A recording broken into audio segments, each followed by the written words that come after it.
Hello everybody, my name is Eric and welcome back to another video. Today I'm going to quickly show you how you can enable custom thumbnails on your YouTube account, which is not difficult, but it's kind of confusing because you see this and you think your account is not eligible at this time, which sort of tells you like you can't do it. And I believe if you click here, it goes to navigate YouTube Studio. Oh, that's how did we...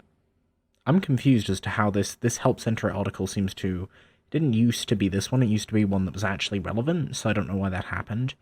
But basically, we can't have thumbnails. Now, the way to enable thumbnails is actually to verify your YouTube channel. To do that, you go here, then we want to go to put in your country. You can either be called or texted, and then you just put in your phone number. Not that, that's not a real phone number, but you put in your phone number, you click submit, and then you get a text message, and after the fact, you come back, and let me just use the magic of editing. Now you have the ability to use custom thumbnails. Now there is one other method to enable custom thumbnails, and that's not relevant in 99% of cases, but if you had an older channel, this would be relevant, and that is that you can enable monetization. If your monetization is approved, you can automatically gain access to custom thumbnails. So I hope that is helpful. If you've enjoyed this video, please do leave a like and subscribe to my channel for more helpful YouTube videos. Bye!